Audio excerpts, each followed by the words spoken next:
வணக்கம் முதலீட்டாளர்கள் மற்றும் வர்த்தகர்களே. 6/6/2024 வியாழக்கிழமைக்கான முன்பங்கு சந்தை பகுப்பாய்வு. அதாவது ஸ்டாக் மார்க்கெட் தொடங்குறதுக்கு முன்னாடி எஸ்டர்டேவோட ரிப்போர்ட் என்ன, ஸோ டுடேவோட அனலைஸ் என்ன அப்படிங்கிறத ஜஸ்ட் நான் உங்கள்கிட்ட ஷேர் பண்ணிக்கிறேன். சரிங்களா? ஸோ நீங்கள் டெய்லி ஸ்டாக் மார்க்கெட்டை பற்றி டே டு டே அப்டேட்டாக தெரிஞ்சுக்கணும்னா ஸோ நம்மளோட சேனல் மறக்காமல் சப்ஸ்கிரைப் பண்ணிக்கோங்க. ஸோ வீடியோ ஃபுல்லாக பார்த்து முடிச்சுட்டு உங்களுக்கு நல்ல விதமாக இருக்குது அப்படின்னா உங்களோட ஃப்ரெண்ட்ஸ் சர்க்கிள் யாராவது ஸ்டாக் மார்க்கெட் பற்றி லேர்ன் பண்ணியிருந்தாங்கன்னா ஸோ அவங்களுக்கு இந்த வீடியோ ஷேர் பண்ணுங்கள். Okay, so let's move on the yesterday report. எஸ்டர்டேவை பொறுத்தளவுக்கு இந்தியன் ஸ்டாக் மார்க்கெட்டில் இருக்கக்கூடிய மேஜர் இண்டெக்ஸ் எல்லாமே ஃபஸ்ட்டு ஒரு 1.5 hour பார்த்தீங்கன்னா ஸ்டில் டவுன் ட்ரெண்டில் தான் இருந்துச்சு. ஸோ நெக்ஸ்ட்டு அப்படியே மார்க்கெட் கொஞ்சம் கொஞ்சமாக ஸ்டேபிள் ஆகி ஸோ நம்மளுக்கு அப் ட்ரெண்ட் போக ஸ்டார்ட் ஆயிடுச்சு. ஸோ ஒரே ஒரு ரீசன் தான், எஸ்டர்டே யார் நெக்ஸ்ட்டு பிஎம் ஆக போகிறாங்க, எந்த கமிட்டி நெக்ஸ்ட்டு பார்லிமெண்ட்டில் உட்கார போகிறாங்க அப்படிங்கிற ஒரு டவுட் இருந்துகிட்டே இருந்துச்சு. ஒரு கன்ஃபர்மேஷன் கிடைக்காமே இருந்துச்சு. ஸோ நம்மளுக்கு எஸ்டர்டே இந்த சந்திரபாபு நாயுடு நம்மளுக்கு ஒரு கன்ஃபர்மேஷன் கொடுத்தாரு. நான் மோடி இன்னைக்கு மீட் பண்ண போகிறேன் அப்படின்னு கன்ஃபர்மேஷன் கிடச்சிருச்சு. அதை பேஸ் பண்ணி ஸோ அவங்க மீட் பண்ண போகிறாங்க, ஒரு கன்ஃபர்மேஷன் எல்லாமே ஸ்ட்ராங்காக இருக்குது. ஏன்னா ஒருவேளை அவங்க காங்கிரஸ் பக்கம் மீட் பண்ண போயிருந்தாங்கன்னா ஒரு டவுட் வந்திருக்கும். ஸோ மார்க்கெட் இன்னும் அடி கீழே விழுந்திருக்கும். பட் அவங்க என்டிஏவை மீட் பண்ண போகுமே ஓகே கன்ஃபர்மேஷன்லாம் ஸ்ட்ராங்காக இருக்குது அப்படிங்கிறதுல மார்க்கெட் ஒரு பையிங் ப்ரெஷர் ஸ்டார்ட் ஆயிடுச்சு. சரிங்களா? இதை பேஸ் பண்ணுற அளவுக்கு நம்மளுக்கு எஸ்டர்டே ஜனதா தளால் நெக்ஸ்ட்டு பார்த்தீங்கன்னா சந்திரபாபு நாயுடு, ஸோ இவங்களோட 2 பேர்த்தோட ஒரு ஐடியாவுமே எந்த பக்கம் இருக்குன்னா என்டிஏவோட ஒரு கூட்டணி வைக்கிற மாதிரி தான் ஐடியா கொடுத்து ஸோ அதுக்கப்புறம் அவங்க கன்ஃபர்மேஷன்லாம் எடுத்து ஒரு ஃபோட்டோவே பப்ளிஷ் பண்ணாங்க. ஸோ நாங்கள் தான் ஆட்சி அமைக்க போகிறோம் ஸோ அப்படின்னு ஒரு கன்ஃபர்மேஷனே கொடுத்தாங்க. அதுக்கப்புறம் தான் மார்க்கெட் கொஞ்சம் கொஞ்சமாக நம்மளுக்கு ரெக்கவரி ஆகி கிட்டத்தட்ட பார்த்தீங்கன்னா நிஃப்டி 50 பார்த்தீங்கன்னா நம்மளுக்கு எஸ்டர்டே நிஃப்டி 50 மட்டும் பார்த்தீங்கன்னா 3.36% நம்மளுக்கு பாசிட்டிவாக க்ளோஸ் ஆச்சு. Sensex, so bank Nifty IT, so நம்மளுக்கு எல்லாமே பார்த்தீங்கன்னா பாசிட்டிவாக க்ளோஸ் ஆச்சு. ஸ்பெசிஃபிக்காக பார்த்தீங்கன்னா இந்தியா விக்ஸ் பார்த்தீங்கன்னா 29.42% நம்மளுக்கு நெகட்டிவாக கம்ப்ளீட் ஆச்சு. ஸோ இந்த அளவுக்கு நம்மளுக்கு பாசிட்டிவாக போயிட்டு இருந்தது. ஏன்னா மார்க்கெட் கீழே இறங்குறப்ப விக்ஸ் மேலே ஏறிட்டு இருக்கும். ஸோ அதை பேஸ் பண்ண அளவுக்கு நம்மளுக்கு மார்க்கெட் மேலே ஏறப்ப இப்போ நம்மளுக்கு விக்ஸ் டவுன் ஆகிருக்கு. ஓரளவு நம்மளுக்கு வாலட்டைல் மார்க்கெட்டில் குறையிறதுக்கான சான்சஸ் இருக்குது. ஒரே ஒரு மூவ்மெண்ட்டாக இருக்கும். சரிங்களா? ஸோ அதாவது மார்க்கெட் ஒரு இருக்கக்கூடிய ஆல் டைம் ஹையை போய் ரீச் பண்ணிச்சுன்னா ஒரு ஸ்டேபிளான க்ரோத் இருக்கிறதுக்கான பாசிபிலிட்டிஸ் இருக்குது. சரிங்களா? ஸோ இதான் எஸ்டர்டே கிடச்சிருக்கக்கூடிய நம்மளுக்கு ஒரு ரிப்போர்ட். ஸோ டெக்னிக்கலை பொறுத்தளவுக்கு நிறைய கன்ஃபர்மேஷன்லாம் கிடைக்கிறது கிடையாது. ஏன்னா இது ஒரு நியூஸை பேஸ் பண்ணி நடக்கக்கூடிய ஒரு மூவ்மெண்ட். சரிங்களா? ஸோ அதனால் டெக்னிக்கலை நீங்கள் அக்யூரேட்டாக வச்சு கணிக்க முடியுமானா ஸோ அதுக்கான வாய்ப்புகள் ரொம்ப கம்மி. மார்க்கெட் இப்போ நியூஸை பேஸ் பண்ணி ரியாக்ட் பண்ணிட்டு இருக்கப்போ டெக்னிக்கலை வச்சு ரியாக்ட் ஆகாது. ஏன் நான் டெக்னிக்கலை வச்சு ரியாக்ட் ஆகாது அப்படின்னா ஸோ செல் பண்ணுறப்ப இருக்கக்கூடிய செல்லர்ஸாக இருந்தாலும் சரி பையர்ஸாக இருந்தாலும் சரி டக்குன்னு இம்பாக்ட் ஆகிறது சைக்காலஜியை பேஸ் பண்ணி தான். ஸோ டெக்னிக்கல் இந்த லெவலில் வந்துச்சா வாங்கிடலாமா வித்தரலாமா அப்படின்னு பார்க்க மாட்டாங்க. மோடி நெக்ஸ்ட்டு கவர்மெண்ட் மோடியோட கவர்மெண்ட்டாக இருக்குது அப்படின்னா அடுத்தடுத்து என்னென்ன செக்டார் மூவ் ஆகும் அப்படிங்கிறத பேங்க் அண்ட் இன்ஸ்டியூஷன் ஸோ இவங்க எல்லாமே டக்குன்னு இன்வெஸ்ட்மெண்ட் புஷ் பண்ணி ஸோ மார்க்கெட்டில் இன்வெஸ்ட்மெண்ட் பண்ணுவாங்க. ஸோ ரீட்டெயிலர்ஸ் நினைக்கிற மாதிரி போயிட்டு சின்னதாக அனலைஸ் பண்ணி ஸோ அதெல்லாம் கிடையாது. இது ஒரு குருட்டு நம்பிக்கை மாதிரி தான். நெக்ஸ்ட்டு கவர்மெண்ட் யார் அடுத்த 5 yearsக்கு யார் ரன் பண்ண போகிறாங்க, அவங்களால என்ன பெனிஃபிட் இருக்கும், எந்த செக்டார் மூவ் ஆகும், ஸோ இவ்வளோ தான் சிம்பிளாக அனலைஸ் பண்ணி ஸோ இன்வெஸ்ட்மெண்ட் கொட்டிடுவாங்க. சப்போஸ் அவங்க இல்லை அப்படின்னா நெக்ஸ்ட்டு அடுத்த 5 years அவங்க வந்தாங்கன்னா எந்தெந்த செக்டாரில் டவுன் ஆக போகுது, என்ன பிரச்சனைகள் வரும், அதை பேஸ் பண்ணி இன்வெஸ்டர்ஸ் இன்வெஸ்ட்மெண்ட் பண்ணிடுவாங்க. சரிங்களா? So okay, so let's move on the today analysis. Today அனாலிஸை பொறுத்தளவுக்கு எனக்கு கிஃப்ட் நிஃப்டி ஒரு கன்ஃபர்மேஷன் கொடுத்துருக்கு. மார்னிங் தலால் ஸ்ட்ரீட்டில் ஓப்பன் ஆகிறதுக்கு முன்னாடியே நம்மளுக்கு பாசிட்டிவாக ஓப்பன் ஆகிறதுக்கான ஒரு பாயிண்ட் ஆஃப் வியூவில் தான் நம்மளுக்கு கிஃப்ட் நிஃப்டி நம்மளுக்கு க்ளோஸ் ஆகிருக்கு.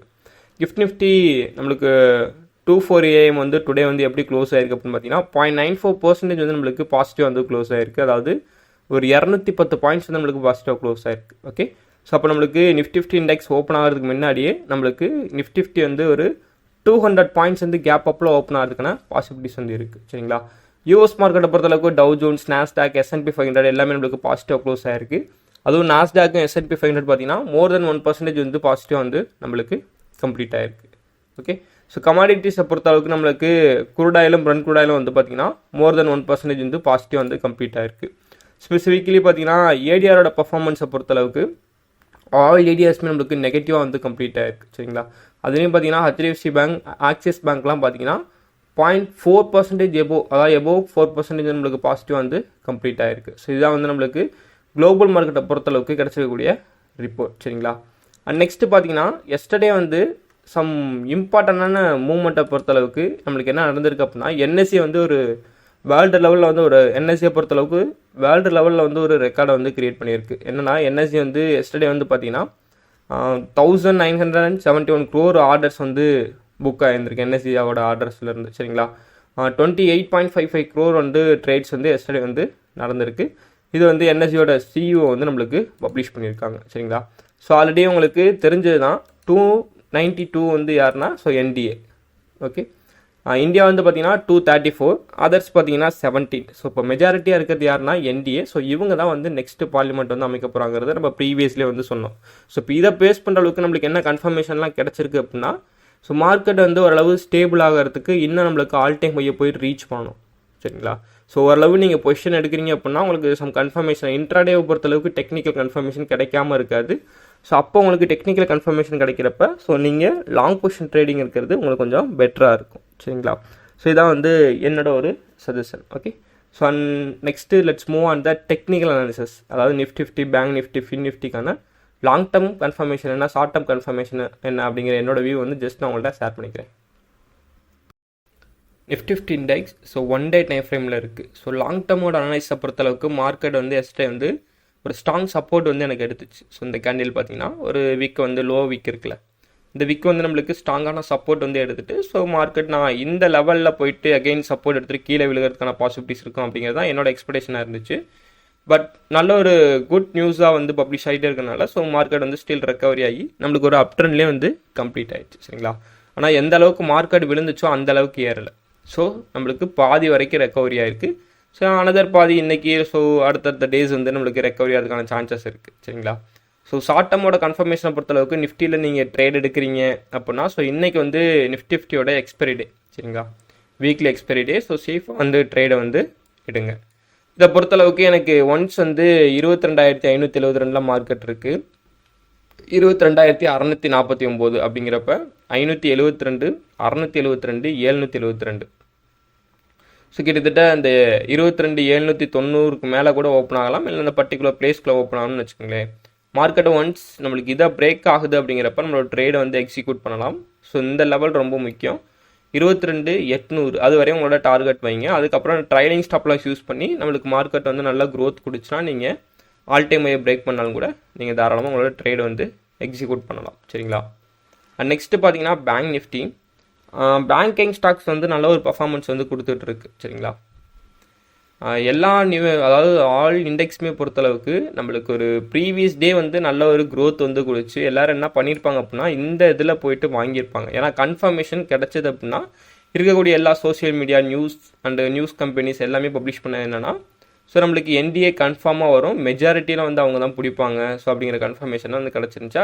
அந்த ஒரு டே வந்து நல்ல ஒரு க்ரோத் வந்து இன்வெஸ்டர்ஸோட இன்வெஸ்ட் பண்ணது நல்ல க்ரோத் வந்து கொடுத்துருந்துச்சு. பட் நெக்ஸ்ட் டே வந்து தபால் ஓட்லேயே தெரிஞ்சு போச்சு. ஸோ இவங்க அந்த அளவுக்கு இடத்த வந்து பிடிக்கல அப்படிங்கிறது தெரிஞ்சிருச்சு. சரிங்களா, ஸோ அதுக்கு அடுத்து வந்து பார்த்தீங்கன்னா மார்க்கெட் ஓப்பன் ஆன உடனே நம்மளுக்கு பொட்டு கூட ஹையில் கிடையாது, சிறுன்னு அந்த வாட்டில் சிரிஞ்சு வச்சு உறிஞ்சுற மாதிரி இருக்கிற எல்லா இன்வெஸ்ட்மெண்ட்டும் அப்படியே எல்லாம் செல்லர்ஸ் எல்லாமே பாதி செல்லர்ஸ் எல்லாமே செல் பண்ணவும் டக்கு நல்லா கீழே விழுந்து நெக்ஸ்ட் டே தான் எஸ்டர்டே வந்து தான் மார்க்கெட் வந்து ரெக்கவரி ஆகி மேலே போகுது.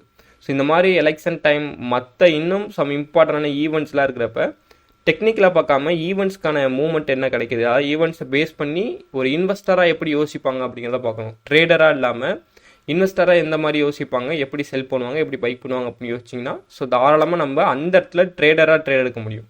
இன்வெஸ்டராக யோசிச்சிங்கன்னா ட்ரேடராக வந்து ட்ரேட் எடுக்கலாம், இன்வெஸ்டராக யோசிச்சிங்கன்னா இன்வெஸ்ட்மெண்ட்டும் பண்ணலாம். சரிங்களா, ஸோ இது ரெண்டுமே நம்மளுக்கு பெனிஃபிட்டாக தான் வந்து அமையும். சரிங்களா, பேங்க் நிஃப்டியை பொறுத்த அளவுக்கு நம்மளுக்கு 46,285 வந்து சப்போர்ட் எடுத்திருக்கு என்னோட டெக்னிக்கல் கன்ஃபர்மேஷனை பொறுத்தளவுக்கு. ஸோ ஸ்டில் வந்து எனக்கு சப்போர்ட் வந்து பிரேக் பண்ணி ரெடியாக இருக்குது. அடுத்த லெவல் ரெசிஸ்டன்ஸ் 49,500. ஸோ அது ஒன்ஸ் அதை பிரேக் பண்ணிச்சுன்னா இந்த ரெசிஸ்டன்ஸ் 51 இந்த 51,112 அந்த ரெசிஸ்டன்ஸை போயிட்டு எனக்கு பேங்க் நிஃப்டி இண்டெக்ஸ் ரீச் பண்ணும். சரிங்களா, ஒரு ஷார்ட் டேர்ம் கன்ஃபர்மேஷனை பொறுத்தளவுக்கு மார்க்கெட் இறங்கின அளவுக்கு நம்ம ஆல்ரெடி சொன்ன மாதிரி ஏறுறது கிடையாது. பட் ஸ்ட்ராங்கான ஒரு பிரேக் அவுட் ஃபார்மேஷன் மட்டும் ரெசிஸ்டன்ஸில் போயிட்டு ஸ்ட்ராங்காக வந்து மார்க்கெட் வந்து நின்று இருக்குது. சரிங்களா, ஒன்ஸ் இதை பிரேக் ஆகுது அப்படிங்கிறப்ப இன்றைக்கி ஒரு கேப் அப்பில் ஓப்பன் ஆனால் ஒன்ஸ் இந்த லெவலில் வந்து சப்போர்ட் எடுத்துகிட்டு 49,600 போய்ட்டு ரீச் பண்ணலாம். அதை பிரேக் பண்ணிச்சுன்னா நெக்ஸ்ட் வந்து ஆல் டைம் ஹையை பிரேக் பண்ணுறதுக்கான சான்சஸ் இருக்கும், அல்லது ரீச் பண்ணுறதுக்கான பாசிபிலிட்டிஸ் வந்து இருக்குது. ஃபின் நிஃப்டி இண்டெக்ஸை பொறுத்தளவுக்கு நம்மளுக்கு என்ன கன்ஃபர்மேஷன்னா, ஸோ இதே தான் பேங்க் நிஃப்டி என்ன கன்ஃபர்மேஷனா அதே தான். 20,690 வந்து நம்மளுக்கு ஒரு சப்போர்ட் எடுத்துச்சு எஸ்டர்டே. ஸோ அங்கேருந்து மார்க்கெட் நம்மளுக்கு க்ரோ ஆகி மேலே போயிட்டுருக்கு. நெக்ஸ்ட் ரெசிஸ்டன்ஸ் பார்த்தீங்கன்னா 22,69 நெக்ஸ்ட் ரெசிஸ்டன்ஸ், சரிங்களா. அதை பிரேக் பண்ணால் தான் நம்மளுக்கு ஆல் டைம் ஹையை வந்து ரீச் பண்ணுறதுக்கான பாசிபிலிட்டிஸ் வந்து இருக்குது, சரிங்களா. ஸோ இதான் வந்து நம்மளோட டெக்னிக்கல் கன்ஃபர்மேஷனை பொறுத்தளவுக்கு short term and long term confirmation. So இதை வச்சு மட்டுமே நம்ம ட்ரேட் எடுத்துருவோம்னா ஜஸ்ட் வந்து எக்ஸ்ட்ரா ஒரு கன்ஃபர்மேஷன் தான். ஸோ இன்ட்ராடேக்குன்னு சம் கன்ஃபர்மேஷன்லாம் இருக்கும், அதை பேஸ் பண்ணி தான் நம்மளோட ட்ரேடிங் வந்து இருக்கும், சரிங்களா. ஸோ நம்மளோட டெலகிராம் சேனலில் வந்து நீங்கள் ஜாயின் பண்ணிக்கோங்க. ஸோ என்னோட லைவ் அப்டேஷன் அண்ட் ஷேர்ஸோட அனலைஸ், ஸோ இதெல்லாமே நம்மளோட டெலகிராம் சேனலில் வந்து நான் வந்து பப்ளிஷ் பண்ணுவேன். Okay, so Telegram channel link வந்து பயோவில் வந்து இருக்குது, ஓகேங்களா. So I am not a SEBI registered advisor, this video full and fully education purpose only. So நான் எந்த ஸ்டாக்கையும் வந்து உங்களை வாங்குங்கன்னு ரெக்கமெண்ட் பண்ணுறது கிடையாது. ஸோ என்னோட ஐடியா வந்து ஜஸ்ட் நான் உங்கள்ட்ட வந்து ஷேர் பண்ணிக்கிறேன். ஸோ நீங்கள் அதை வச்சு லேர்ன் பண்ணிக்கிட்டு அது மூலிமா உங்களுக்கு ஒரு ஐடியா கிடச்சுன்னா ஸோ அதை மற்றவங்களுக்கு ஷேரும் பண்ணலாம். அண்ட் நெக்ஸ்ட்டு பார்த்தீங்கன்னா அதை வச்சு உங்களோட இன்வெஸ்ட்மெண்ட் வந்து நீங்கள் பில்டும் பண்ணிக்கலாம். Okay guys, so thanks for வாட்சிங், தேங்க்யூ.